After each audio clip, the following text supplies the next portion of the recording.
Hey, yo. Check it. Welcome back, hero. My word is my sword, Hokage and Batosai, pulling the blades out of the forge, yo. Prior to my knowledge of the Force, was thinking Jedi, but through obtaining holocrons from both sides, I'm under gray skies. Everything that glitter ain't kyber crystal, my mind to lift you. In this time we shine together, disarm your pistol, yo. Welcome to the SwordCast, my wordplay, my swordplay when blades clash. Welcome to the SwordCast, my wordplay, my swordplay when blades clash. Welcome to the SwordCast, my wordplay, my swordplay when blades clash. Whoops. Okay, let's just start. Boom. We in there. Oh man, that was funny. So we're starting. Yep, it's live. Bet. It's live. So we're starting now. Okay. Right now. And yeah, man. Episode 98. We're approaching episode 100, dog. That's crazy. Yep. Remember we used to talk about doing a podcast. Yep. And now we've done almost 100. And we didn't think that we're gonna be able to do it because I not gonna be talking. able to do it. Right. But it's been pretty fun, man. We got a cool fans that listen, and we got like some cool. We got lore now. Yeah, we do. There's legitimate SwordCast lore. Yeah, man. Oh, for all the listeners out there, shout out to Omega Level Dave. I had an encounter with Dave today. I had to clean out a window well, and that nigga just appeared before me and shit. How ma? That's how he talk. Hey, bro. Once we get to move to the new studio, it's very likely that you will meet Dave. Oh no, I'm kind of scared. Hell, ma. What you got over there with you? Who that other boy? Oh, coming over there.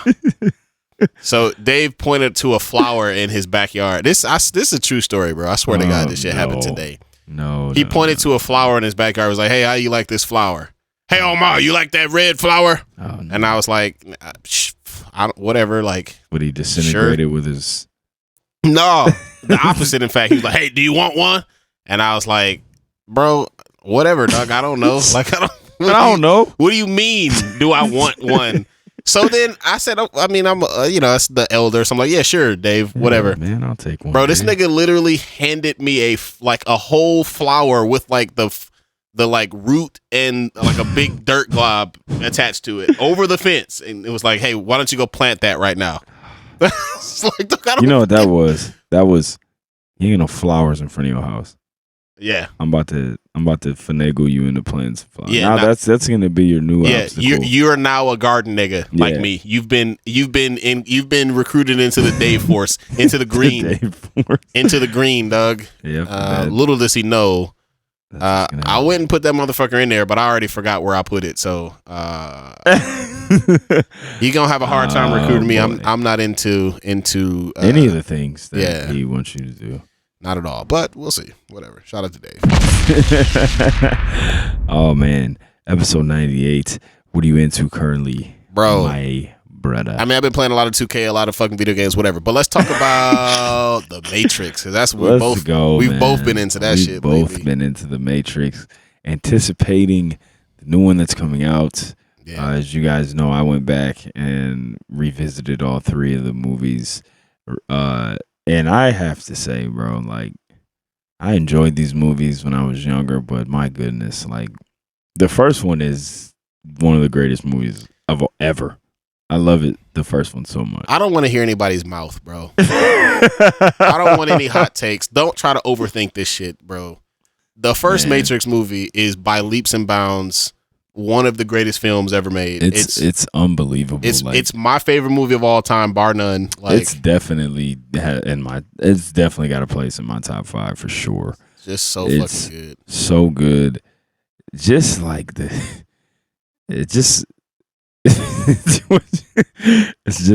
literally blows your mind. Like, bro, people seeing it as an adult. So my relationship with the Matrix is really interesting because I was late to the party. I might have mentioned this on the pod before. Yeah. I didn't see the Matrix when it first came out. I hated on it. I didn't see it when it first came out. I was like, all of my friends were like, "Oh man, this shit was amazing. It blew my mind." Somehow nobody spoiled it. I don't know how that That's mattered. because they probably didn't understand it. Right. They probably didn't. So I'm just like, man, that some shit stuff probably, happening and some things, man. right. And somebody fucking nigga Some did stuff. Fucking That's all you. whatever, Yeah, right. that's all you got was that part. Yeah. And somebody there was a helicopter that went into a building and like all kind of, and I'm like, bro, that shit sound trash. I don't want to. Come on, Y'all gassing this shit up. It can't possibly be that good.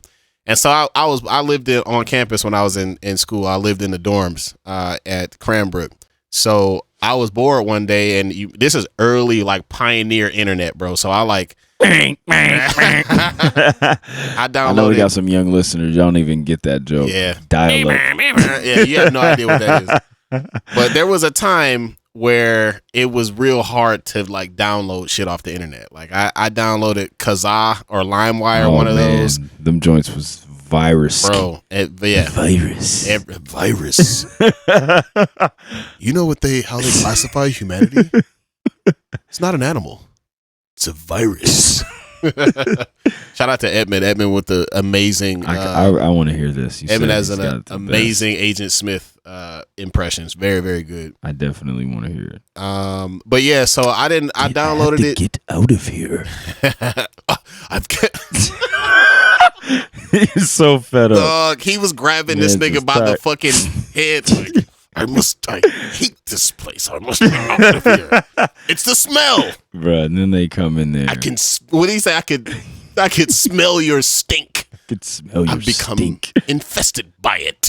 I'm saturated in it. By it. Bro, and then that nigga was going nuts. He was so mad. And then they come in there and they're like, what were you doing? Yeah. Get out of here.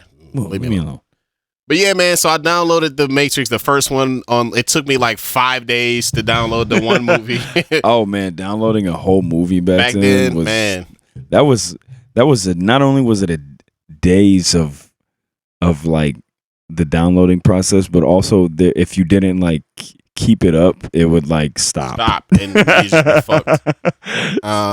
And also like it was like potato quality, but at the time it was like, yo, that's fucking incredible, bro. Like I just downloaded an entire movie. It didn't matter that it was like barely visible. Yeah, so I finally watched it, and I was like, yo, this shit is incredible. Like y'all were not gassing it up. It's really, really dope.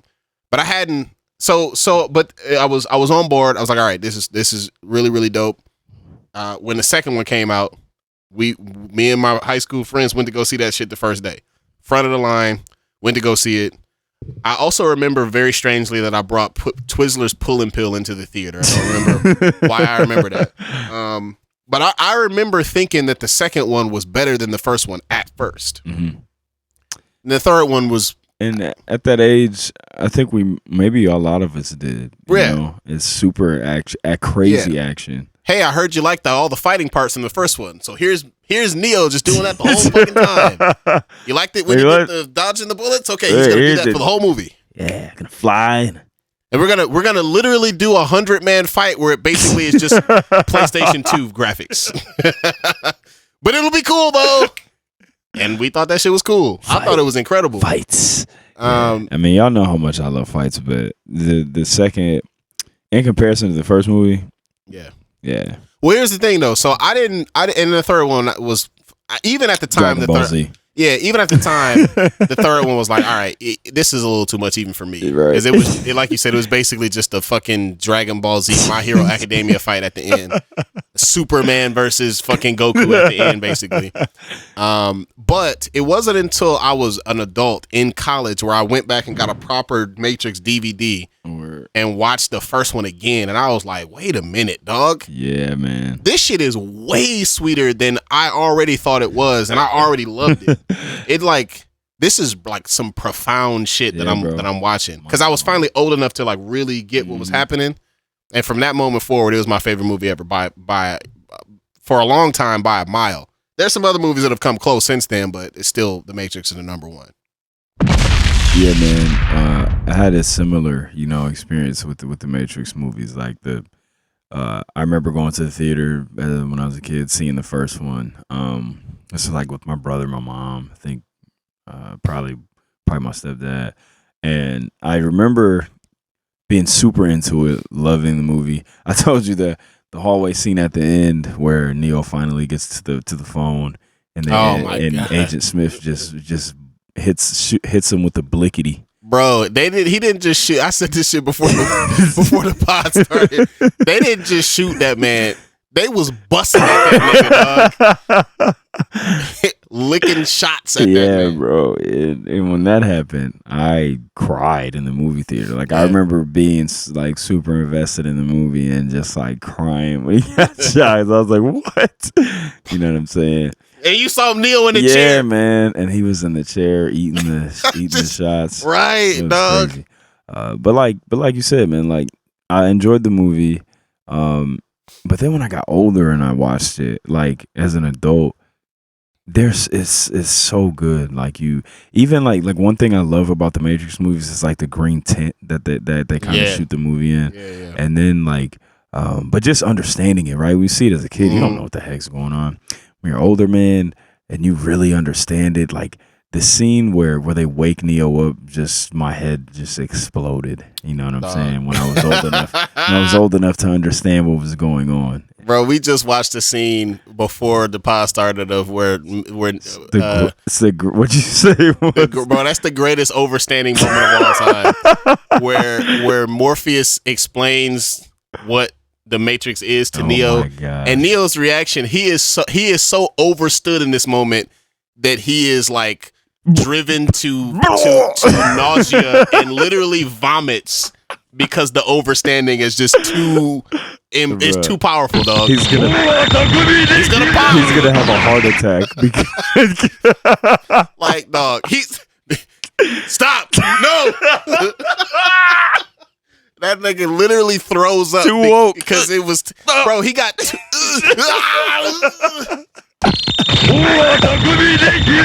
exploded like the guy from fucking Fist of the North Star, bro.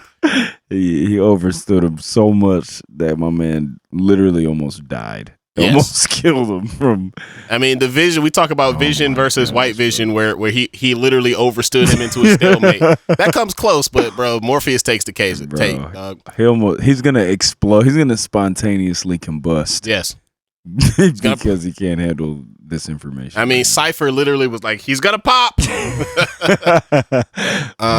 So wait, we talked about the Animatrix too, right? Man, we talked about it a long time ago, but just another.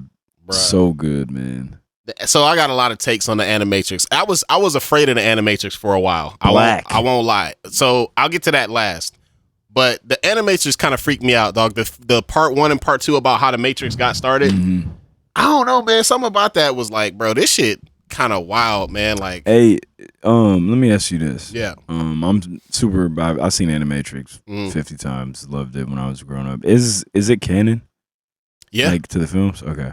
I didn't know that. Well, I think they don't need to. Only 2 of them are canon, but the rest of them don't really need to. They don't need to be canon. They're just like, but it wouldn't matter if they were. But there are like elements of the story that for sure. Yeah. But like the part, I think it's like Renaissance part 1 and part 2 that show the history of the Matrix. That's absolutely canon. That's what I was really referring to. Yeah, and bro, that shit freaked me out, dog. I was like, bro, this shit. I would be horrified if this actually happened. There was so many so like when they finally went to there was one scene in this shit where they finally went to war against the machines. Actually, before that, yeah, man. Where they like the machine city, like they try to come in and say, hey, let's fucking gonna be a team player, right? Be a part of the United Nations. Hey, we got our own city. Could we be a part of the UN? And you already know Americans and. White folks said, nah, nigga, fuck y'all. And then, you know, the Matrix decided, or the machines decided, next time we come up in this motherfucker, we not about to ask. This nigga, I'll never forget this quote, bro. They walked into the United Nations and said, and I quote, your flesh is a vessel. Dog. Wait, what did he say? Your flesh is a vessel. Hand over your flesh and a new world will be delivered to you. Bro. We demand it. And then exploded and killed everybody in the room. Bro, nuts. Have you ever seen... Literally. So it was, and it's so dark. And have you ever seen like? I do not remember. What's the name of this? I can't remember the name of it. It's like it was like late 80s. It's an anime movie, but it's like a bunch of like little short films. It's called Robot Carnival, I think. Oh, I know. I haven't seen it, but I think I know what you're talking You know about. what I'm talking about? Like this part of the Animatrix where they're kind of doing the backstory of the AI and the robots and stuff, like really reminds me of some of the things from that Robot Carnival movie. Yeah, man. I'm with you on that. It was really kind of creepy. There was another part where, so there was a running joke. Me and my homie B, shout out to the boy B, rest in peace. When we were in high school, we misheard that quote, and for the longest time, we thought it would have been funnier if the robot actually said this. For the longest time, we thought that the robot said, "Your flesh is irrelevant." So like that was the new Blaze. Like when sorry, buddy, I poked the dog in the eye. Like when you like bake somebody, you'll be like, "Oh, bro, your flesh is irrelevant." yoga, fire. That's awesome. And so then when this is the part that it's like ridiculous but also funny, where they actually go to war with the robots, and they show like how the humans made their like little miniature Gundams, and they were winning for a while, but then the robots was like, "Oh, we figured out how to. All you got to do is unplug this and screw that." Then they started fucking up the humans, and there was the one scene where the robot was like peeling this nigga out of them, and then so that fucked me up. Oh man. Then there was another scene, and this is one of my favorite parts of, and it's like a predictable anime trope where you know like in anime where you see a guy that looks like all of a sudden the camera will shoot to a scene where there's a guy who just looks like really confused, and you just know that he's just about to get killed like in the next scene. so that happened where this one dude was in his little robot, and he was like looking around, and bro, I swear to God, dog, these niggas hit him with every single fucking laser beam all at once from every direction. Do you remember that part, dog? Just like literally, he got hit from like, every single direction. Like now that I'm thinking about some of this stuff from Animatrix, horrifying. Like, but you can't like Attack on Titan definitely. Oh, facts. Influenced by this, 100%, bro, for sure. So yeah, this nigga got electrocuted. He just got hit with every single weapon in their arsenal all at once. One dude, and it just like, yo, I'm straight. Please leave the robots alone. Like, let's not. But though, the one thing I wanted to get to, you talk about Black, dog. This is like one of the best like short stories ever. Where the idea of like waking up from the Matrix, right? Like being like that level of enlightenment to the point where either you understand implicitly where somebody unplugs you from a Matrix, or you just like achieve to the point where you like break your own chains. And so there was a story about the black sprinter who like broke the 9-second mark and like I think he was popping pills or something and like ended up getting paralyzed. But that nigga was literally like too fucking talented, and like his paralysis was literally the Matrix stopping him from being too sweet to succeed. And when he realized that nigga fucking stood up out of his chair and walked. Let's go.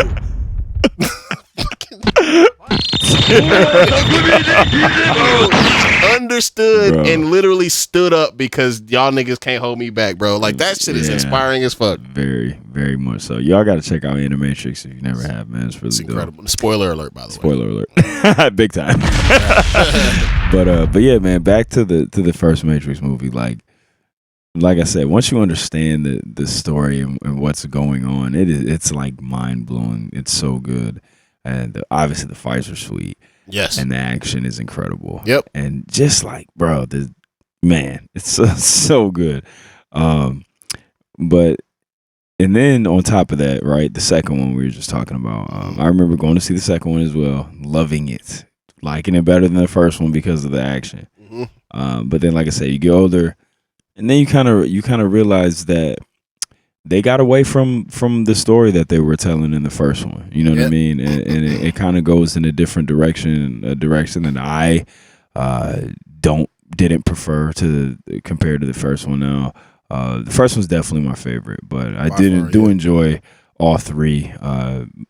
But that first Matrix movie is incredible, man. If you have somehow never seen The Matrix, y'all need to watch all three. I recommend that you go binge all of them. They're very good, man. More Matrix talk to come. More Matrix talk to come. Morpheus, get up. Come on, Morpheus. Come on, Morpheus, get up. He's not gonna make it. He's not gonna make it. I got you. Right. Let me go grab my man out the sky right quick, bro. Oh my goodness, such a good movie. But yeah, man. Real quick wrestling recap, bruh. We about to get Kenny Omega, Kenny by God Omega, versus Bryan Danielson on regular TV, dog. Let's go. The only thing that worries me, I don't want to put nothing negative. It's gonna be amazing, but I wonder what they're gonna do for the finish. This is my take on it. Mm-hmm. It's not a title match. They're gonna put Danny Bryan over? No. Or Bryan? Oh, I think this is what they're gonna do. It's a non-title match. First of all, let's just do a quick rundown. Obviously, man, you guys know AEW. We talk about it all the time. They got Bryan Danielson, CM Punk. They got all these new guys coming over, and you know Kenny Omega is the GOAT. It's the guy. Yes. This is a real dream match. Bryan Danielson has been kind of starting some stuff with him on Dynamite, and last week on Dynamite, they have a face-to-face moment. You know, Kenny's got Don Callis, you know, talking for him, but then he kind of has this moment where he's like, I love that. He's like, yo, chill. oh, you want the best bout machine. Oh. You know what I'm saying? Okay, bet. Right. You know what I'm saying? I think they're going to, look, one thing about AEW, man, they give, they're not like, they don't troll the wrestling community like Vince McMahon does. Yeah. Like, they give people what they want. You know what I'm saying? And I think that they deserve props for that. They do give people what they want, man. They make pretty smart booking decisions. They give the fans what they want, man. Like I would not be surprised if they let them go and tear the house down and have like a 30-minute match. I wouldn't be surprised. Sure. Yeah. I mean, if you look at the Andrade versus Pac match from last week, I mean, and you know, it had a stupid finish, but at the same time, it was a banger, man. You know, leading up until the finish. So I wouldn't be surprised, bro, if they let him go out there. And also, it's a non-title match. Bryan Danielson, this gives him, I think if he loses this match, it gives him a great story where he can kind of start at the bottom, you know what I mean, and get those matches against those guys that he kind of was talking about, some much younger guys. You know, he can get the Darby Allin match, get the Jungle Boy match, get the Brian Pillman Jr. match, get the Sammy Guevara match. You know what I'm saying? He can kind of work through some of these really dope young guys, and then you know then maybe later on down the line he can get to the top. Yeah, but I think this is a good. I think Kenny needs to go over clean too. Like that would be really for dope. Sure. That would legitimatize his title run if he cleanly beats Bryan Danielson. Yeah. Even if it's not, but like okay, I think that he should. I would prefer that he wins. Danielson or no, Kenny, because I'm a bigger fan of Kenny than I am of Bryan Danielson, but I do like Bryan Danielson a lot. Yeah, I love both of them. I mean, obviously, you know, Kenny's my guy, but I love Danielson too. I would say that if he happens to win the first one, I would be fine with that because you can put him over. He'll have his moment. I don't really think Bryan Danielson needs a moment though because he's already like a all-time great wrestler. No, but facts. But what you need to do though is because you gotta do. I think Kenny's obviously best wrestler in the world, but you have this guy who's been doing this cheating, right? And he's been cheating to win so much. And like I think this is where you got to give him. Like this is what I want. I want him to come to the ring with the whole squad, elite, Bullet Club, whatever. And then I want him to tell them to leave. Yeah. So he can have a moment where it's like, no, I'm about to do this by myself. You know what I'm saying? I would love for it to be something like that. Like that would just be really, really dope. I agree. Well, here's what I was gonna say. If he happens to lose, Kenny loses, and he loses clean. Bryan Danielson. He gets his moment. He'll be able to talk a little. It'll build the story more. And then if Kenny in the next pay-per-view beats him clean, and like maybe the reason why he loses is because he didn't turn on the cleaner, he didn't turn on the best bout machine when he needed it, and he gets rid of Don Callis and he beats him clean.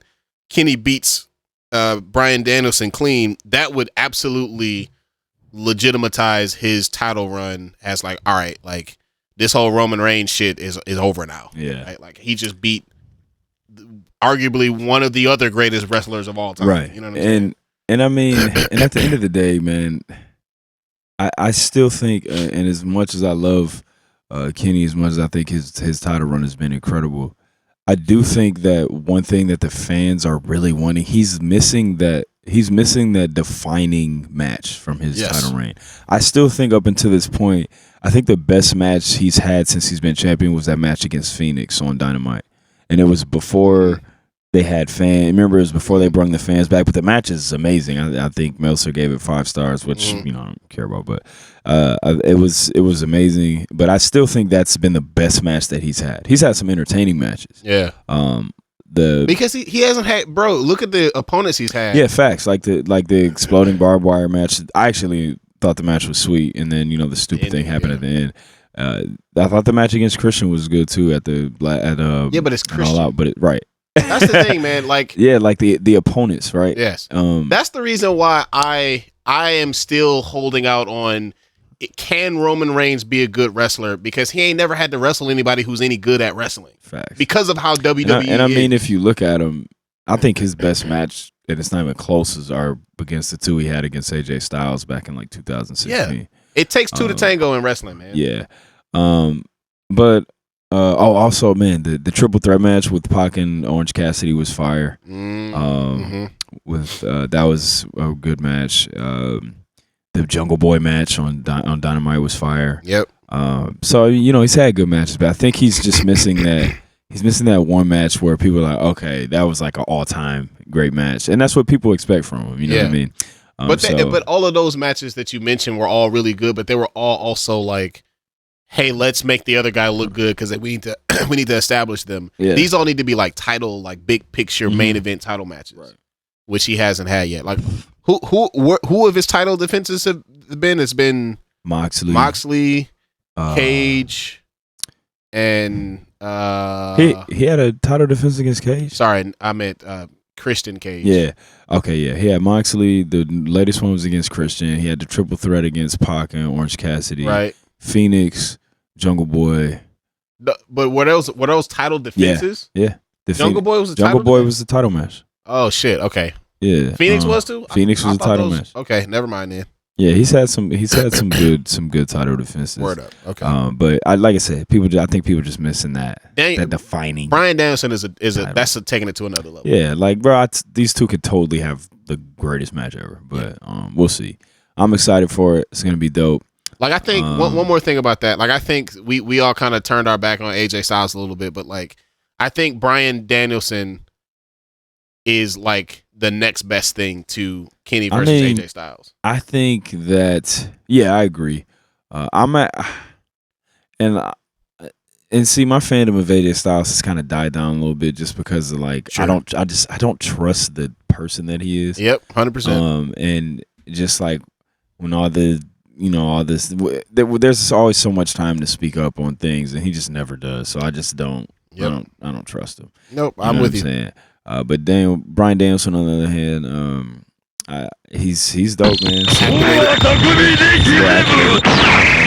And I totally am a big fan. So I think this match could be really dope. And I mean, there's these next couple shows that AEW has coming up are pretty stacked. So I'm excited. Like on Rampage on Friday, Britt Baker and Ruby Soho were throwing bullets at each other. They were. But yeah, man, AEW killing it as always. New Japan's got G1 Climax just started this weekend. I saw night 1. I haven't watched the next one yet, but Shingo and Tomohiro Ishii beat the crap out of each other. It's what we say was beef slapper. So it was a beef slapper. A couple of beef slappers. And then Zack Sabre Jr. and Naito match was fire too. So boom, wrestling. Wrestling. But yeah, bro. We'll do that one next time. But yeah, bro. So we haven't really talked about the live action Cowboy Bebop movie yet, at all. Yeah. Or show. Yeah. What are your thoughts on that right now? Did you see the images that came out from it and everything? I did. And then the fans are tripping because Faye's boobs aren't all over the place. Right. Okay. I mean, look, man. Come on, I think stop. I have the same apprehensions, I think, as everybody else, especially as a person who's a big fan of Cowboy Bebop. I think that Cowboy Bebop is very translatable to the screen. I do think that they nailed the cast. Can he fight like Spike though, dog? Yeah, I think he can. I think I'm very. John Cho has got some martial arts. Yeah, he did He's in the Star Trek movies, right? And he was like, he actually was fighting sweet as fucking. Yeah, so I hear that. I think he can. I think they nailed the cast. Honestly, I think the cast is solid. I think, just like you said, I do think that this is something that has the potential to translate very well to the screen. I think it should. I'll say that. I think it should. I mean, I think it's all about budget, man. You can't cheap out on stuff like this. Yeah. And Netflix usually be coming with it with the budget. So I think there's reason to believe that it could be good, but I have low expectations. Not because I think it's going to be trash, but just because I've kind of learned to I would love to be surprised. You know what I'm saying? I feel that. But I'm not rooting for it to be trash like a lot of people are. Like, I would love for it to be sweet. Why would you do that? Yeah, but you know how people are. What is wrong with you? I would love for that shit to be amazing. I love Cowboy Bebop. I hope it sucks. Right. I mean, you got legitimate Asian representation. It doesn't make any You sense. got a black Jet who we already knew. We all knew Jet. We already knew that nigga was black off top. Spike. Right. We all knew Jet was black. I'm excited for it. I don't know why, but I love. You already know I love Cowboy Bebop. Yeah. We always talk about it. It's one of my favorite animes of all time. Hold on, though. I do got one gripe. I don't understand. This is such a weird comment that people were saying that John Cho looked too old. What? To be Spike? Or am I saying? Bro, people right? They literally just be nitpicking at stuff, bro. John Cho, he actually is a lot older than I thought, though. He's almost 50. God damn. He's almost 50? He looks incredible. He looks amazing, right? To be almost 50? Holy crap. How old is he? He's 49. He looks incredible to be that old. There's no way this dude's almost 50 years old. Yeah, I didn't know that. I don't believe that. What it says. Lies. How can it be 50? He looks young. Yeah, he looks fantastic. So it makes their argument even stupider. I think he looks great. People need to shut up. But I don't know why people thought Spike was some young guy, bro. Like, Spike had a whole other life. He's like Spike's immortal. Stop. Right. You know how I feel about Spike. But even without the theory, right? Like one of the whole plots of the show is that he had lived a whole second life and was trying to run from it. Exactly. You can't do that as a 25-year-old. You do that as a young boy. This nigga is every reason to believe that Spike is at least 40. Facts. But man, just Cowboy Bebop in general, such a good show. I always think of that scene where he was like going crazy on Ed's dad, and her dad was just like beating him up. Lamar Jackson so fast. Talent. Fast. Touchdown. Easy. But man, I hope it does well. Me too. But I am totally just kind of sitting back and hoping I get surprised by how good it is. Yep. But speaking of that, most anime is trash when it's translated to live action. Yep. We do know that the Kenshin movies are fire. They are really good. The live action Rurouni Kenshin films are actually amazing, and they are probably the only example I can think of anime live action. Oh, that might not be a touchdown. Of live action anime that is actually really good. So with that said, what is an anime that you think could actually be successful in live action form? Here's the thing, bro. Outside of Cowboy Bebop, I got one because I feel like shonen, when you try to do I feel like it's no, you can't do it, so they need to stop. Yeah, I agree. Nice. This is one of those games where you got two young black quarterbacks. Just like both y'all niggas play. Just play well. sweet. Yeah, go do sweet stuff. Can y'all both win? Like, that'd be excellent. That would be ideal if y'all could both win. So yeah, I got a couple answers. One is this anime that there is a live action version. I haven't watched it yet. Called Tokyo Revengers, which is fucking incredible. I need to check it out. It does have some fighting in it, but most of it is just really good storytelling, bro. Like, and it's not shonen style storytelling. It's like, yeah, I told you, man. It's weird. I'm like going through this thing right now where I'm kind of shonen out a little bit. Like, yeah, I've been with you on that. Yeah, like I read the My Hero manga, and I'm pretty caught up in the manga, and like I've been trying to watch this new season, and it's not even bad. Like it's good, but I'm just like I don't care. I'm just like not interested. Here's the in thing it right with me, and it's weird that I'm not interested in it. It's not weird. I love the show. I don't think it's weird. Let me tell you why. Because I've learned this about myself some years ago. I think. Where I'm always gonna love shonen anime. I'm never gonna not like it. I'm always gonna want to watch it. But I realize that I'm a little older now. Like I have like other things. Like I found other styles of storytelling that are more compelling. Yeah. That like meet other needs that I have. So I can't watch anime all the time nonstop. Like I have to like I binge anime like every like 3 or 4 months. That's why I haven't watched none of the. I even stopped watching Dr. Stone, you know that's my shit. Yeah. There's a whole season of Food Wars that I haven't watched. I haven't watched any of the newest season. Wait a minute. Why are they doing it again? Because they called a penalty. Oh. So what if you run a 2-point conversion back? You just get 2 points. You get the 2 points. Yeah. It's like, dog, I'm not about to run 90 right. yards For 2 points, fuck you. But honestly, them 2 points be making such a big difference. So I guess you would. So maybe you would. Right. I guess you would want to take it back. Does that count as an interception against him? No. Oh yeah, actually I think it does. It does? That's petty. Conversion, yeah, it's trash. So anyways, there's a new I haven't watched any of the new My Hero Academia, and it's not because I don't want to, it's because I've like my cup for shonen is full right now. Yeah. And I'm gonna need a minute for it to go down. Same.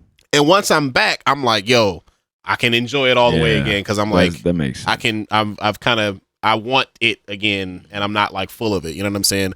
But shonen or Tokyo Revengers is a good, because sometimes you still want to watch anime even if it's not shonen. And this is technically a shonen, but like the way that the storytelling is very dramatic. It's very much like a Netflix, like kind of like a HBO drama in that like there's like there's some timey-wimey back in time kind of shit, but it's like a kind of a whodunit and some mystery and some like, damn. I found myself up at like 3 a.m. and I watched that shit. Like, hold on, this shit kind of good. And I ended up watching it till like 6 a.m. I'm like, wait a minute, this shit kind of. I be doing stuff like that all the time. So Tokyo Revengers will be one because there's not a lot of crazy shit that you need to do. Here's the funny one though, because it's already been done twice. One of them was actually really well done, by the way, but we just never heard about it because in America we don't get any of the good shit. Facts. But it was done in America and it was trash. But fucking Death Note, bro.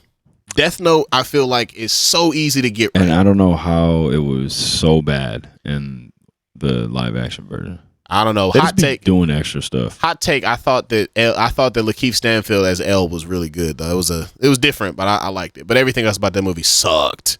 But I'm talking about it like I actually watched it. I didn't watch it. It was trash. I mean, it was trash. But the Japanese version, they have a Japanese version of Death Note that's like a series. It's like 12 or something episodes, and it like goes through the whole thing, and it was actually pretty good. But you need something like I thought Full Metal Alchemist could have been one. You need, but it's a little. I feel like that's a little tough. Yeah, it's a lot of you got to do a lot of effects, a lot of sweet stuff. Yeah. It needs to be something that's like low to the ground. You know what would be a good one, bro? On some like Disney shit, perhaps. And like a nice little Disney Miyazaki collaboration. Maybe Princess Mononoke. Yeah, totally. Definitely could do that. That would be really dope. It needs to be something low, like a little bit something more. Something a little grounded in reality. Yeah. Bit. What do you think? I mean, obviously, I think Samurai Champloo is super doable. Oh, fuck yeah. I think, especially when you look at a show like Kenshin, and like the way that they do the sword fighting is kind of similar. And I think they could totally pull off a dope live action Samurai Champloo. Yeah. Let me think if there's any more I can think of. Something like, I just think like, I even think like a live action Akira would be fire. They've been trying to do that for like 15 they've years. been, but that's why I don't want them to do it, because they've been talking about it for so long. Yeah. Obviously they can't get it right, but something cyberpunky, you know what I'm saying? That could be so. That could be fucking so dope, sweet, man. But I don't know. I mean, that's they wanted to do one that was like Neo New York instead of Neo Tokyo, and have like, I think at one point they wanted. I didn't hate the casting, but I didn't have as sophisticated of a viewpoint on appropriation at the time. But they had Leonardo DiCaprio as Tetsuo, which I think he's got the chop. At the time, he had the chops to pull that off. But yeah, but he's white. He is white.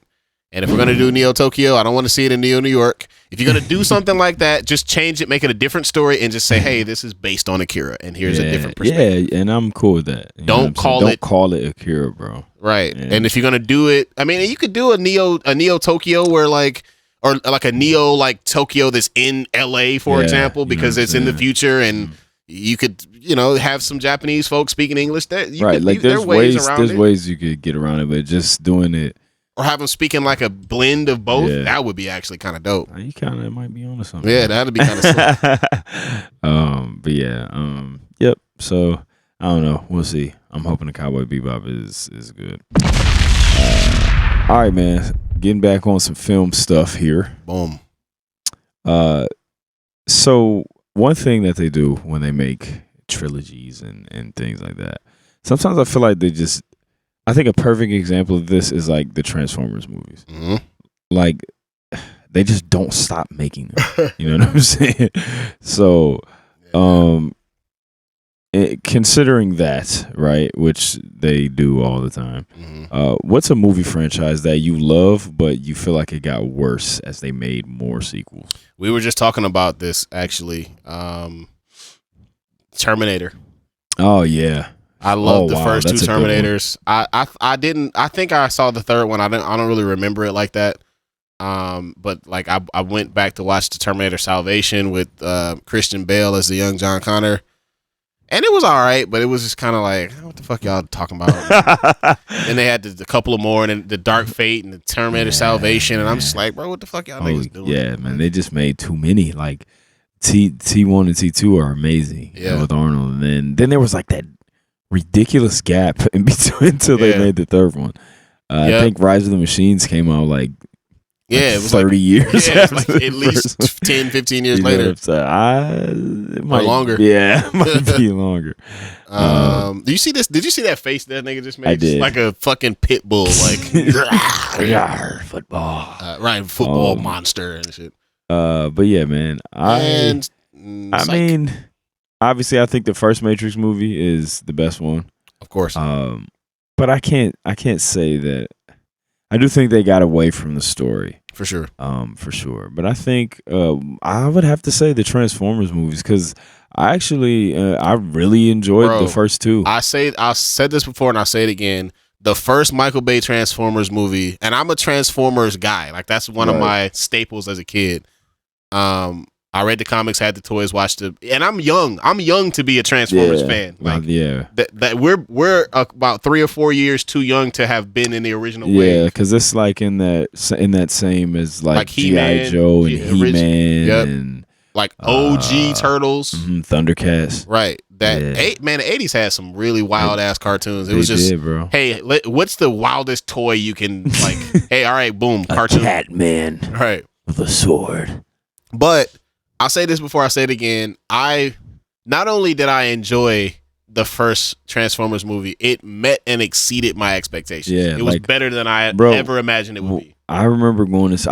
I love Transformers, and I remember when, like right now, my son is up. Like one thing I love about our son is like me and Ash never have trouble like around Christmas time with him, because every year he has a new obsession. And it's always something that that I was into at some point. You know, like this year is Transformers, right? So for Christmas, you know what I'm saying, it's gonna be Transformers Christmas for him. Like last year he was G.I. Joe's, you know what I'm saying? He was into that crazy. The year before that it was Ninja Turtles. Like he always has like a new fad that he's like super into. And at least for now they're cool. You know, I'm sure it'll sure in a couple time. years it'll be, oh man, I don't know. Zippity doo dah fucking Friends. I love that show, Friends. You know what I'm saying? Yeah. But yeah, bro. I remember seeing the first Transformers movie and being like completely blown away by the way that they transformed and the way they made it look. Man, as soon as I heard them make the sound, the Transformer sound, I was like, okay, I'm in. Bro. And well then, done. And then like the scene where I think he first meets Optimus and he transforms like real slow. Oh and my they God. dog, it's so shit was so cold, so dog. cool, man. Yeah, I feel like fire. that was like a like stand up and applaud moment. It really was, bro. It really so was. Good. The first one I love the second one too. That's the one. Except for the racist robots, those fucking Oh god, non-reading ass come niggas. on, bro. Like, why we got to do that? I liked the third. I thought the first three. I thought were good. the third one was dope too. Yeah, for sure. I love the first three. Wait a minute, I forgot. I loved most of it, but the third one was when they should have just gone with. I always forget this dude's name. So you Unicron. got Unicron and Galvatron. Yeah, because they did Galvatron, but they like. We're gonna do a man-made version of fucking. Well, that was in the fourth one, I think. Oh, was that okay? Because the third one. Oh, that was Shockwave, right? The third one had Shockwave and Soundwave, I think, in it, right? Yeah. Well, they all had Soundwave. Shockwave is the one with like the kind of he has like the long destroyer tail thing. Yeah. I think he was the guy in the third one. That was the third one. Yeah. And he had that sweet ass gun. Oh yeah. And then, like, that was sweet. when, and then like the first three are good, but like after that, man, they made like three more after that. Yeah, I think there's like 5 or 6 movies. Yeah, so look, bro, you had the perfect in-game type moment. They do, man, with fucking Galvatron and Unicron, and like Primus, Eve too, like the actual fucking Cybertron. Little known nerd fact for you guys who aren't that into Transformers. Well, actually, Cybertron itself is a Transformer. It's the opposite to Unicron. And I think that Transformer's name is Primus, and he's like the god of all Transformers. I mean, just like, come on, man. And and I thought the third one, it ended so well in a way where you don't have to make more. Yeah, you could have just been like, and they just kept making them, man, unbelievable. But I enjoy the first three. So that would be mine. That would be my movies where I felt like they just should have stopped at some point, and they didn't. But yeah, man, it's time. It's time for You Can Only Pick 3. I hear this is a good one. This is a good one, man. Let's see. This is a good one. Let's see what's about to happen. This is a good one. All right. We just talked about some trilogy movies. So what we have here for our listeners and our people that are watching. So what this is for You Can Only Pick 3. This is the second film in some trilogies here, or some movies that have more than 3, right? Holy shit. And the reason because I think the second movie, for some reason, they're always pretty good. The second one's usually good. Has a high likelihood of being good. And then it's the third one that kind of has the higher likelihood of being like the drop off, because it seems like they just don't know how to end it. You know what I'm saying? So they're like, the first one is always is really good. Then they build off the first one with the second one. But then instead of ending it, they kind of like, we gotta make another one crap. You know what I mean? So more money. Huh? These are the second movie in some film franchises, man. So let's hear what you got here. All right, so I do think this is tough. It might not be quite as tough as you might have thought, because there's some clear. Yeah, I know there's some stuff on here that you don't mess with. Yeah, there's a couple that are gonna have to go. So, hey, shout out to Lord of the Rings. It is not my cup of tea, but I respect it. I respect where it is in like the nerd pantheon. Not enough black people in there, for my opinion, but you already. Funny story. There's actually like none. Yeah, there's like zero. I think you see the very first black person in like the Hobbit movie. Yeah, after the fact. Yeah, You know what? There's got to be a brother. There are somewhere. zero black people in this movie. It's my kind of movie. Vince McMahon wrote The Lord of the Rings. All right, then you got Transformers: Revenge of the Fallen. I like this movie a lot. Look at how beautiful they are. They're so white. Someone give me a bean casserole. I made fun of Josh today because he was talking about Thanksgiving. Someone give me a bean casserole. Bro, hold on, dog. Shout out to Josh. That's our guy. But Josh is white. And so somebody I think Edmund put a post up where he was like, Love you, Josh. It was basically like looking forward to Thanksgiving and how somebody said that they wanted their yams to touch their mac and cheese and all this black stuff. And he was like, yeah, I'm just really looking forward to having my green bean casserole and ham glaze.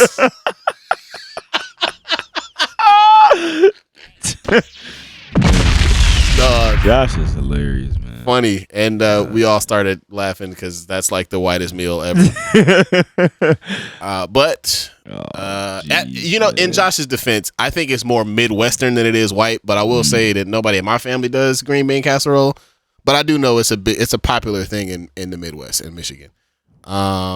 Anyways, Revenge of the Fallen. I like this movie a lot. It's in the first three. I really like those. The first one is definitely my favorite of those three.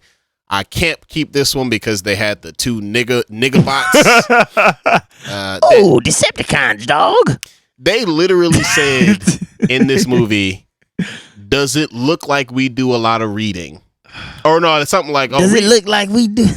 Reading, we don't do much reading. Oh my gosh. I can't believe that actually happened. Blackface and one of them had a gold tooth, bro. It was unbelievable. I can't believe they allowed that to happen. Blackface bots. Yeah, the black bots. Nigga bots. Nigga bots. Michael Bay hires Vince McMahon to write the script for the Transformers movies. We'll call him the nigga bots. I wouldn't be surprised if he thought about that as like as one of the names for the New Day when he was first getting them together. Oh my gosh. The nigga bots. You can't do that, Vince. Can't do that. All right, so they're not. Why not? You're not allowed to say that. Stop it. But I wore a do-rag. Booker T let me say it. Oh, jeez, man. I can't keep the nigga bots. So here's where it starts to get a little weird, man. Empire Strikes Back. I mean, you already know this is arguably my favorite Star Wars movie. I mean, I think that I don't think it's my favorite Star Wars movie, but I think that it is. You can make a very strong case for it being the best Star Wars movie, right? Yeah. Most people do. Most people think this is the best Star Wars movie. I don't know how I feel anymore about that. I can't immediately say that I disagree, but I can't immediately say that I agree either. I really like The Last Jedi. I don't know that's going to inflame it. That's going to make a lot of people feel some type of way, but hey, man, it's all good. We all have our opinions. I thought that shit was so fucking sweet, bro. I know how much you love The Last Jedi. I almost put it on here, but I wanted to only have one. Yeah, that would have been tough. So we'll come back to the Empire Strikes Back. Boom. Hot take.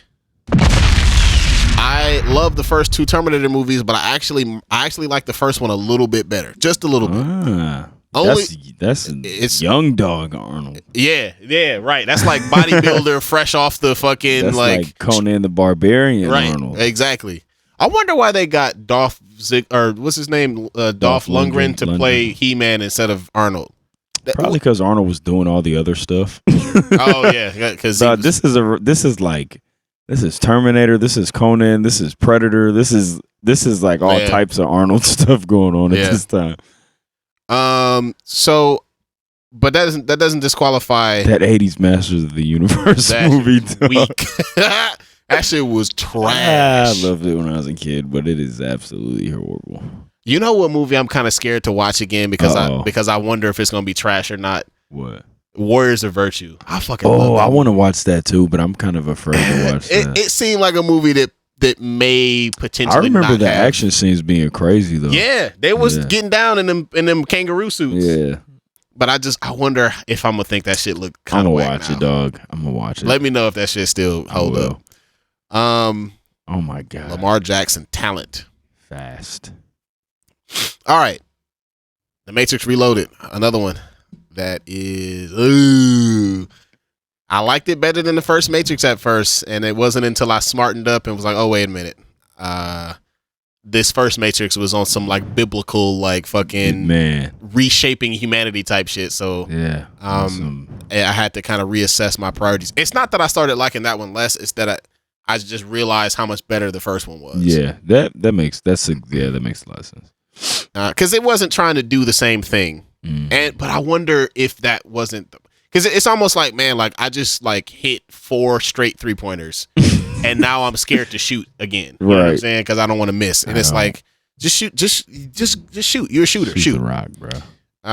And that's kind of what I'm hoping for in the fourth Matrix. Like, go back to the sweaty, bro. Go back to the like. I feel like they kind of have to just based off of what the previews look like. Right. Like you got a lot of explaining to do. Facts. A lot. Go back to the sweaty. Go back to blowing people's minds. Like I want to know what's going on. So I'm hopefully optimistic. Right. Here's where my first keeper may be. Maybe. Oh. Maybe. I don't know though. Captain America: Winter Soldier. This is probably still in my top 3 for Marvel movies with Black Panther and Shang-Chi. Let's get it. But I think the arrival of Shang-Chi makes this a little bit maybe the spot is not as concrete. I don't have a single keeper yet, but that's all about to change. The Dark Knight, absolutely a keeper. Like I know you're not a Batman guy, but this is just this film almost won a fucking Oscar. That's how good this shit was. Like this is like a comic book movie that transcends the genre. Very rare that happens, right? Like the MCU is fantastic at easy walked into the end zone. Did a front flip, probably hurt his back. Chill out, bro. 2. Hey, that means they're gonna do a 2-point conversion, guys. So that'll put them. Oh yeah, so they'll have to tie with a field goal. I kind of want the Ravens to win because Lamar Jackson has never beat Pat Mahomes. Ever. Loses. And then the crazy thing is they're not even in the same division and they make them play every year. Hey, you want to see some mandingos fighting? It'll be a nigger fight on Sunday night. Yep. They do it every time. They always make them play each other. So yeah, man, in the MCU has like redefined the superhero genre, right? Like, but and I love the MCU, but there's very few films, maybe Black Panther, maybe Shang-Chi, maybe Winter Soldier that like transcend the superhero genre. Right. You know what I'm saying? I think like Shang-Chi is like a wuxia Chinese cinema right? film. Then Winter Soldier is like a spy thriller. And Black Panther too, kind of a spy thriller. But the rest of them are just, hey, okay, it's a super, and we love them. They're all fantastic, but very, very rarely do they transcend the genre. A movie like Logan. Yeah, Logan. Absolutely transcends the drama. I was about to say Wolverine. That shit was weird. The worst Deadpool ever. You want to talk about picking a really dope storyline to go with, and then just shit on it, just fart it into a toilet and flush it down. Jesus Christ. So yeah, man. Logan absolutely transcends the superhero genre, but the first movie to do that, in my opinion, The Dark Knight. It's my first keeper. Bang. Hey, bro, I'm not the hugest Spider-Man 2 guy. Like, I know everybody thinks that's like the first great superhero movie. Yeah. Nah, man, y'all guys don't chill. Stop. Blade is Blade. I love the first X-Men didn't age all that well, but I like that shit more. I like the second X-Men more. Right. I love the first 2 Blade movies. I don't like the third one, but the first 2 are sweet. Right.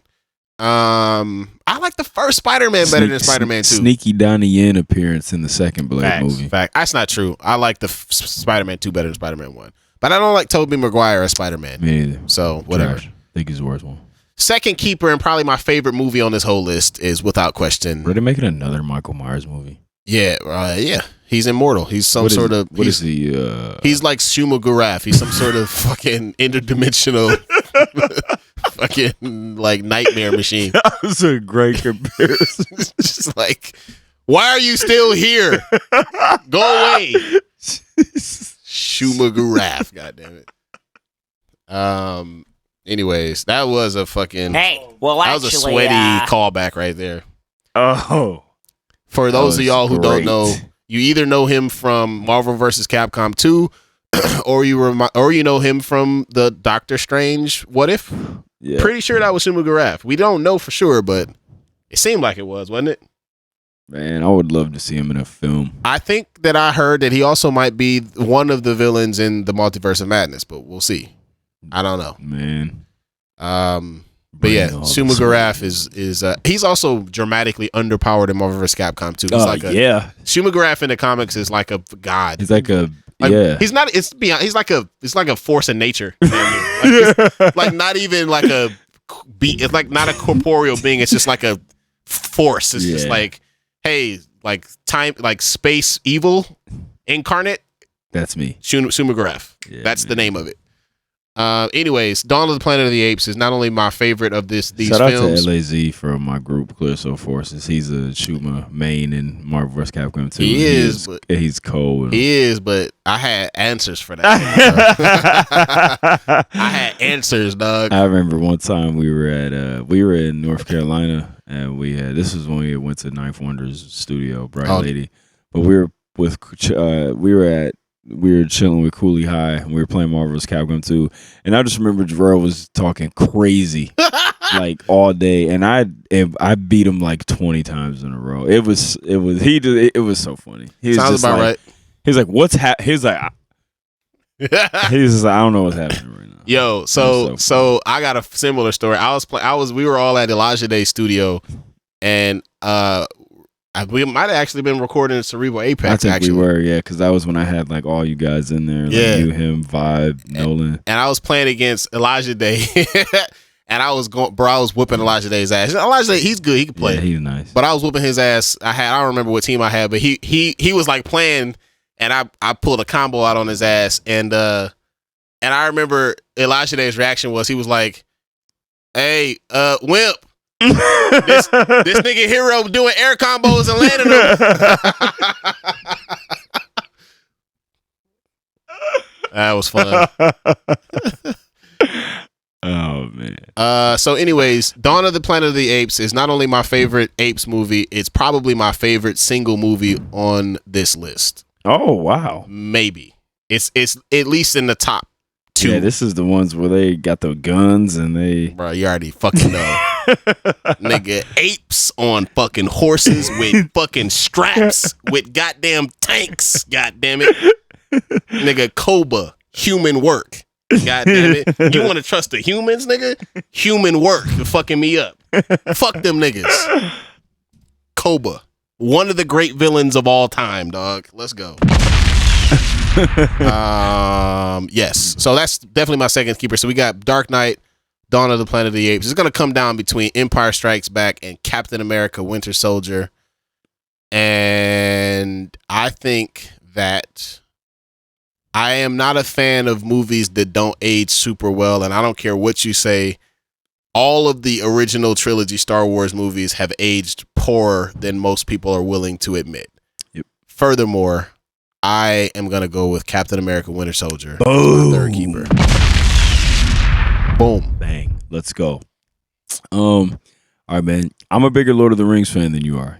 That is I actually correct. love Lord of the Rings. I remember the way that I got it, I discovered it was, I remember when the movies were coming out, everybody used to talk about them, but I never saw any of them. Mm-hmm. When I was in high school, I was sick, and I was at home, and I didn't go to school. And the first one was on TV, and I watched it, and I was like, yo, that was kind of amazing. Is there another one? And then there was the Two Towers was on. It was on pay-per-view, and I actually bought it. My mom was really mad. Oh my gosh, it probably cost what, $40 right back, at the time. right. I bought it and I watched it, and I was like, oh my God, is there a third one? And then the third one yes. was just coming out at the time.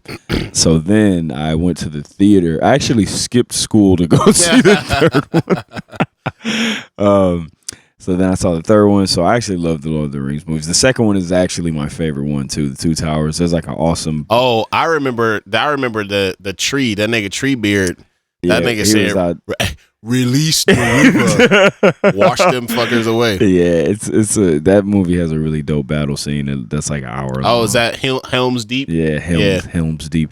There's this part in that movie that I always laugh at, and I'm the only person that thinks it's funny where the king of remember it was the girl and her dad was the king. Yeah, Agent Smith. And he was no, that's the elves, not the elves. Oh, the elf king. the guy who was like dead. Yeah, he was like being possessed by yeah. And I remember there's a part where the war's going on and it shows like a clip of some orcs just like obliterating some cats. And then he's just like, "Is this all you got, Saruman?" And I'm like, "Bro, what you talking about? Y'all getting smashed right now. Y'all getting y'all asses whooped."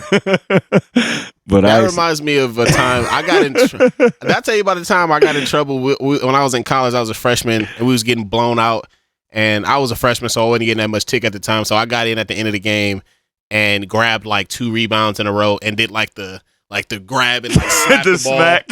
And like he screamed, and my coach was like, "Omari, shut the fuck up," because he was getting smacked. Like, nigga, what the fuck you making all that noise for? We getting beat by 20. That's hilarious. That's funny. But I actually love this movie. What we got? Then we got Transformers: Revenge of the Fallen. I do love this movie, but man, you just really kind of reminded me of the blackface bots. That right, the blackface bots. So man, that hurts. There's a part where Optimus Prime rips off the Fallen's face at the end. Oh my God! And he says, "Give me your face." Oh no! Oh, he fumbled. Let's go. Lamar finally about to get this dub, please. Yes. Damn. I want Lamar to. He got to get a dub against Pat, man. He's never beat him before, and they got to pit the black guys against each other every year. What happened there? That's BS, bro. They're not even in the same division. Yeah. They play every year. I don't know. He fumbled. I'll take it. Who fumbled? Edward Hilaire, running back. Clyde. Oh, punched it out. Damn, good D. Punched it out. Watch your ankle. Yeah, man. Can't do the blackface bots. Then we got Empire Strikes Back, which y'all know my Star Wars taste, man. I think it's a great movie. I think it's a classic, but it's not my favorite. Mm-hmm. Then we got T2, Terminator 2, best Terminator movie. The scene where my man Arnold's just loading the shotgun on the motorcycle. Yes. With the I love it, man. That's one of Edmund's favorite movies, I think. He be blowing my man's head off, and he just right. Split that nigga's wig. Literally. Bro, I love that fight scene where they're just like slamming each other through the walls. It's such a like. Remember Spike TV? Yes. It's such like a Spike TV. Hey, I'm gonna throw you through several tables. It's such a man movie, though. Yeah. I'm a man. I'll fight. Yeah, it's a good movie. I love it. And we got Matrix Reloaded. I just thought like same thing you said, bro. Like I think I feel the exact same way about it. I love it. I just think that I don't think I like it any less, but I think that going back and watching the first one, it just made me realize how good the first one was. It's almost like I almost wish it was a different movie, like if it was like a spinoff or something. Yeah, and I mean that's kind of like how the Matrix trilogy, like the first Matrix movie is a classic. I think the second and third one are good standalone films, but as sequels to the first one, I don't think they're they don't stand up to the first one. I agree. But then we got my first keeper, Captain America: Winter Soldier. My favorite Marvel movie for the longest until Shang-Chi came out. That's still at number 2. Great movie, man. Love it so much. Can't talk about it enough. I actually talk about it on here all the time, so I'll shut up. But that's my first keeper. Then we got The Dark Knight. Y'all know, look, man, just keeping it 100. I'm not a Batman guy. I don't really like this movie that much, which is crazy to a lot of people.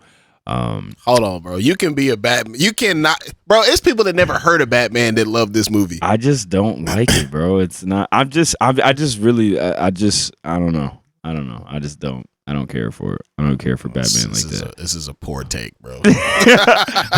I'm not saying it's bad. I'm just saying I don't like it. If you don't think it's amazing, it's a poor take. But I'm not saying it's not a good. I just said I don't like it. Nope. Only acceptable answer is it is fantastic. Oscar-winning best movie of all time. I feel you. It's I think people were blown away by the Joker. I don't like the way he fights in these movies, and I think that's what bothers me about it. Oh yeah.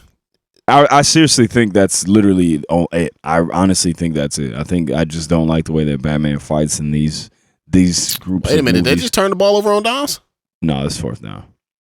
They about to go. They probably went 3-0. Then we got Spider-Man 2. Like again, another hot take. Kind of like I don't care for the Tobey Maguire Spider-Man movies. Yeah. I think he sucks. I still think Andrew Garfield is the best Spider-Man. I think Tom Holland is the best both of them together. Agreed. And I don't think Tobey Maguire is the best anything. Either. Yeah, I totally agree. So, yeah. And then we got Dawn of the Planet of the Apes, man. Fire movie. Koba's such a good villain. so fucking sweet, bro. This is the most, in my opinion, this is the most slept on trilogy ever. I think this is one of the best movie trilogies. Bro, I've said this before, and I will say it again, that you can make a super reasonable case. They just went for the fourth down and he got it. Yep, that's game. You can make you can make a super reasonable case that the new Apes trilogy, the Matt Reeves Apes trilogy, is the best trilogy of all time. Like, I don't know if I think that's true. Right, but it's a valid But argument. you can make that argument and can't nobody call you crazy. Like, all three of those movies are fucking incredible. Like, it's one of the best trilogies because like there's not really a weak link. Even the first one was the worst one. Like, that's how you know you got a good trilogy if the first one was the worst one. I think I made this exact same take once before on this podcast. Probably. But yeah, man, agreed. And you then need we some more got keepers, man. All right, man. So I got my first keeper. My second keeper is actually going to be Matrix Reloaded, man. Hey. Like, I love it. I mean, crazy action, which fights. This was like hey, you like the fights? That's what movie this is. Right. Fuck you. More. Gonna be Matrix Reloaded. My third keeper, man. It's kind of tough. It's gonna come down to Empire Strikes Back, Terminator. I love the second Transformers movie, but the blackface bots can't do it. All right, I'm about to get super nerdy, and I'm about to go with Lord of the Rings 2 times. Oh, that's my three keepers, man. Strong. Yeah, let's go. Good. All right, man. Top 5 of the daytime. Let's go. We've been talking about the Matrix. This is kind of a big Matrix episode. Yeah. What are your top 5 favorite fight action scenes from the Matrix movies, man? Man, what, bro? You talking about the whole movie? The whole movie. How about that? You think that's air you're breathing? Right, bro. What a question. I'm surprised he ain't throw up when he said that. Dog, I can't wait to watch that movie again, bro. The Matrix, Matrix 4 doesn't come out till December, and I am getting excited about rewatching the trilogy, and I almost can't wait because I want to watch them right before. That's kind of how I did the Ghost of Tsushima thing. Right, and I feel like I might not be able to hold back, but we'll see. So I got a couple of honorable mentions. I mean, you got like the Neo versus fucking Smith, like Superman versus Goku fight at the very, very end of the third one. I mean, it was a spectacle and it was crazy, right? And it was really ridiculous. So that gets a mention. Neo versus Serif, where he just shows up at the fucking love it. He just shows up at the what's Auntie's name? The Oracle. The Oracle's house, and was like, "Yo, I gotta fight you. I just need to see if you bought that action or not, bro." Hands, dog. Why? I don't know. It's because punch. Because that's why. Right. Oh man. So yeah, that was a good scrap there. I liked the first appearance of Neo, or of the first kind of. Okay, so there's two actually. There's the fight where Trinity first appears and she does her little her Matrix like cat kick. That was cool. Matrix. Trinity and Neo versus right. Trinity and Neo versus those like innocent guards where they just massacred. You remember that? Oh, the Morpheus rescue mission. Yes, bro. They just murdered like fantastic. Yes, but they was out there killing folks. Just murdered like a bunch of helpless police, a bunch of helpless bodyguards. Yeah, but are they programs though, or are they real? I think that they. I mean, I've actually thought about this a lot. I think that they were actual. They just sacrificed some niggas that were asleep. Like I just think they just sacrificed some batteries, bro. Like, I mean, I'm telling you, I've literally thought about this very question a few times. Every time I watch it, I think about it. But then they had the goons come with like the actual like them niggas open up the elevator with the SWAT team, so that was a little different. Yeah. So that was a good scrap. But let's get into the top 5. So my number 5 is the 100 agent fight. Love it. Which was done on a PS2. Well, it went on for a minute before it went into PlayStation 2 mode. That's true. It was a straight up like it was cool, man. I'm saying awesome. It in retrospect. I'm making fun of it, but at the time that shit was flat out incredible. It was dope. But it came to a point where this nigga started like running on the pole and like jumped up into the air and started spinning around like, all right, y'all niggas, am I playing Tekken right now or what? Like it was a full on like computer generated fight with no human beings in it at all. But it did in its defense, like it went on for a solid like 5 minutes before they got into the crazies. Yeah. Bruh.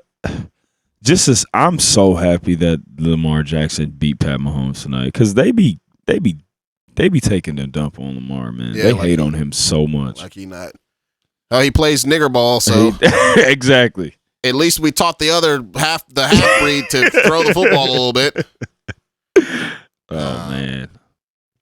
Yeah, so 100 Smith fight, that was a really good one. Fire. That was my favorite scene ever for the longest time when I was younger. Right, and for the listeners, what movie is that from? Just so people know where the. Oh, sorry, that's from the Matrix Reloaded. Yes, the second one. I realized that I have 2 on here twice, so I'm gonna bump Neo versus Serif up to 5. Love it.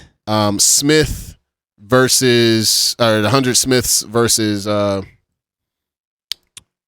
Neo can be number 4. Number 4. Boom.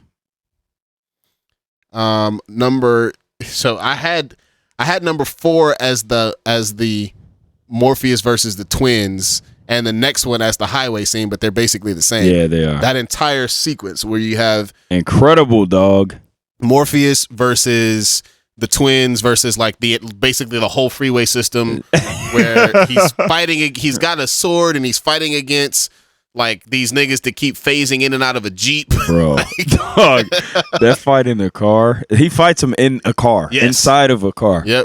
And then you got Trinity on a motorcycle or something, like kind of bothering. And then, then it's sort of, right, it's kind of messing with him. And then you've got oh man, Neo who's at the Merovingian's castle and he's like 1,000,000 miles away. Dog. And he has to fucking fly to catch Morpheus at the last second after I think he started flying like after the crash started. And like by the time he started flying away, here he comes and gets and rescues him. So shout out to that scene. It's just I haven't seen it in a while, so the details are kind of foggy, but I remember it being amazing. So that was number 3. 3, yes. So Neo Serif is 4. Neo Serif is 5. 100 agent fight is 4. Highway scene is 3. Number 2 is the I Know Kung Fu scene. Dog. This is from the first Matrix movie. That last scene was from the Matrix 2 as well.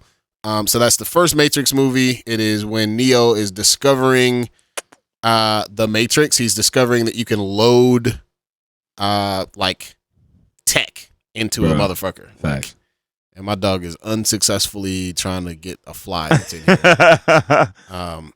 here. Good job, buddy. Good effort. But yeah, so he loads in the kung fu knowledge and like tries to scrap with Morpheus. Morpheus proceeds to whoop his ass, and then taunts him, bro. You think Bruh, that's air you're breathing, That's bro? air you're breathing. How did I beat you? How did Stop I trying to beat hit me and hit me. Love it. Such a good scene, bro. Oh, That's man. and it was actually Morpheus. It was actually Lawrence Fishburne doing the fighting. We already knew that Bruh. Keanu Reeves had tech, but like, Come on, dog. Hey, Like we man. talked about like last episode, I was talking about how when I was like growing up, I was obsessed with the Matrix DVD Mhm. and the little extra footage they had on there. Yeah. I used to watch it all the time. yeah, man. And those Lawrence Fishburne was in there like really fighting. Bruh. Like I don't think they might have had some stunt doubles in there a little bit, but Flexible. He was out there throwing those kicks. yeah, because I remember at the time when I watched it, I'm like, man, they're showing his face a lot. Like, Yeah, man. Nah, that is he was- really doing that shit? That was them boys in there Yes. getting it in. Yes. So I love that scene. And then my number one scene, bro, this is probably one of my favorite scenes in all of. I'm going to extend it a little bit. Let me start with what I was originally going to say. And that's the no scene where he holds up his hand Yeah. and stops a fleet of bullets No. and just calmly says, no. No. And then proceeds to, God damn it. Hold on, I'm thinking about All something. right, watch out right quick. I just leveled up right quick and I'm just trying to figure out what's going on. So then he puts his hand behind his back, nigga. Just wait. Fantastic. What the fuck is happening? I done got too sweet all of a sudden. I don't know what's going on. But I'm gonna extend it. I'm gonna extend that to the entire Neo versus Smith fight at the end of the first Matrix. Yeah. Because the whole thing, Our lists are so similar. the whole fight was just really, really incredible. Dog, amazing, bro. You got, him deciding to fight for the first time and like actually holding his own against the agent until they started busting at this nigga. Dog. And yeah, he almost makes it out, but he gets caught. He gets shot, and then Trinity gets his heart pumping. Oh, actually, no, that happens in the other. That's the opposite. That happens I think that happens in the third movie. Yeah. But anyways, he realizes that he's the one, and they can start seeing in code and just levels up. God damn it! The Power of love. Bro, the third eye opens, bro. The pineal gland opens. That nigga's out all the way activated and just no, nigga. No. Not gonna be able to do it. Not gonna be able to do it. Tech. No. Boom. Incredible. Love it. Such a great movie. Amazing.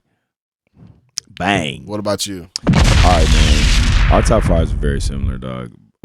But some honorable mentions, man. The mansion fight with the weapons, Yeah. from the second movie. I think they call that like the weapon wall fight or something like that. Awesome.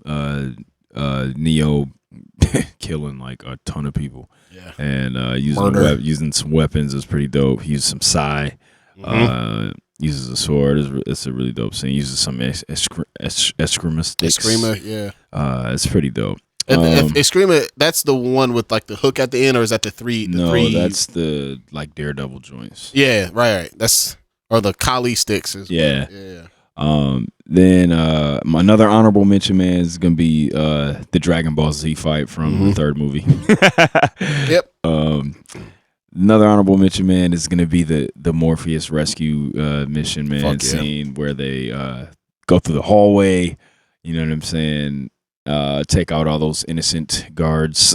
Yep.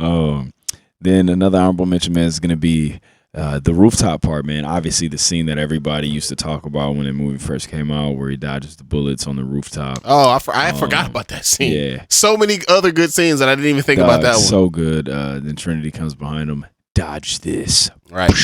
Pop that fool. And then, man, like, dog, I love that part so much where he pulls the helicopter in front of where they got Morpheus, shoots him up with a Gatling gun, and he's just like, "Come on, Morpheus, get up." Then my man gets up. Then Because he gets shot. He gets he shot gets in the shot leg. in the ankle. Yeah. And then he's like, he's not gonna make it. And Neo just like jumps out of the helicopter and catches him. That scene is super fire, bro. And then my man, and then the helicopter's about to crash, and he doesn't even know that Trinity shoots off the thing. So this dude is fully under the impression that he's about to pull the helicopter up. Yep. And that's why I like that scene so much, because that's when Morpheus like, oh, that's what I was about to He say. believes now because like he thought he was about to like lift this helicopter up, dog, with his hand. And Morpheus was like, yo, this nigga is for real, bro. He's tripping. Right. And I love that part because, like I said, he has no idea that Trinity shot off the thing and that he's pulling her up and not the actual helicopter. Right. So love that part. And that's only an honorable mention, which is crazy. And then, man, God, even though he gets beat up by Agent Smith, dog, the part where Morpheus breaks through the wall, bro, where to save his boy from getting captured, man. Bust through the drywall. So good. All right, man, let's go. My number 5. And proceeds to hit. Somebody gets hit with a toilet seat. Was it Morpheus? Yeah, he like drops his head, just like right drops on it. All right, man. My number 5, the 100 Agent Smith army fight after he sees the Oracle. Awesome before it turned into a PlayStation PS2 game. Right. But that fight's sweet. Love it. Cool. Number 4 is gonna be Neo versus Serif, man. Serif, one of my favorite characters. Neo shows up. This is just an amazing block of the second movie because this happens right before the agent fight. Like he goes to see the Oracle, and Serif's just kind of like, scrap. Yeah, time to fight. And then they fight, and then right after he sees the Oracle, the agents show up.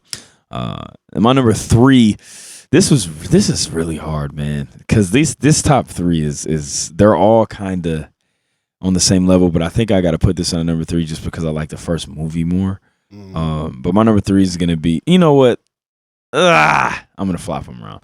My number 3 is gonna be the Kung Fu fight. I love it. I know Kung Fu. Yep. Show me. You know what I'm saying? It's so good, man. Just amazing from the first movie. One of my favorite scenes ever. One of my favorite fights. Awesome. Neo versus Morpheus. And like I said, man, they was in there doing the stuff, dog. Yeah. You know what I mean? Amazing. But my number 2 is gonna be the highway scene, bro, from the second movie. Morpheus versus the twins. Morpheus with the sword. Morpheus cuts the truck with the sword. Oh he yeah. shoots it with the Uzi. It explodes. Fights the dude in the car.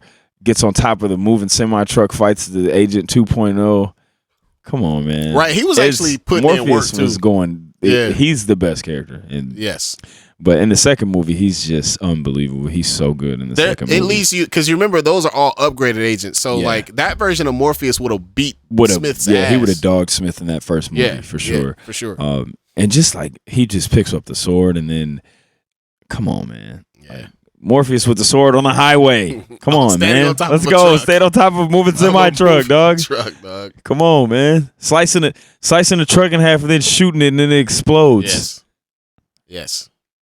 Love it. It's just an amazing fucking movie, bro. And then coming in at number 1, Neo versus Agent Smith from the first movie. I mean, I said earlier when I was a kid, I cried when he ran to the phone and just got blasted away on some fucking Boys in the Hood type shit. just got shot. And then man, and then I just love everybody just tells him to run, you know, when he sees an agent, and then he just has that moment where it's like, you know what? I think I'm about to scrap. I'm gonna stay here and fight this guy. I gotta fight him. You know what I'm saying? So that's my top 5, man. Number 5, Neo versus the Agent Smith army from the second Matrix movie, Matrix Reloaded. Number 4, Neo versus Serif, also from the second movie, Matrix Reloaded. My number 3 is gonna be the Kung Fu fight between Neo and Morpheus and the training simulator in the dojo from the first movie. My number 2 is gonna be the highway scene, Morpheus versus the Ghost Twins versus the Agent 2.0 and Trinity riding on the motorcycle and ridiculous, bro. Dog, so good. All the sweet things, all ever. the crazy stuff happening. And then my number 1, of course, Neo versus Agent Smith from the subway fight, the end of the movie scene from the first movie. Boom. Hey, man, Matrix is good, man. Y'all should watch it. Watch all of them. Watch them all before the new one comes out. Indeed. Revisit it. Boom. I'm trying to open your mind. Free your mind. Let's go. Let's go, man. Bang. Episode 98. We are approaching episode 100. Make sure y'all go ahead and run up Storm McClan Sky more than 10,000 streams in 2 weeks. That's awesome. Yeah. Run that up, man. I got a new project coming out. Book of Changes, man. Got a new video coming out this week from that. Hey. Stay tuned. And you know, just keep it live, man. Episode 100 is gonna be cool. Probably gonna have some of the Discord homies on. It's gonna be good. It's gonna be fun. I already got the top 5 for the 100th episode. It's gonna be tough. It's gonna be tough for some folks out here. It's gonna be tough. Shout out to everybody in the Discord, man. And just, you know, we love y'all. Thanks for listening. Peace. Welcome back, hero. Good one. My word is my sword, Hokage and Batosai, pulling the blades out of the forge, yo. Prior to my knowledge of the Force, was thinking Jedi, but through obtaining holocrons from both sides, I'm under gray skies. Everything that glitter ain't kyber crystal, my mind will lift you. In this time we shine together, disarm your pistol, yo. Welcome to the SwordCast, SwordCast. My wordplay, my swordplay when blades clash. Welcome to the SwordCast, SwordCast. My wordplay, my swordplay when blades clash. Welcome to the SwordCast, SwordCast. My wordplay, my swordplay when blades clash. Welcome to the SwordCast, SwordCast. My wordplay, my swordplay when blades clash.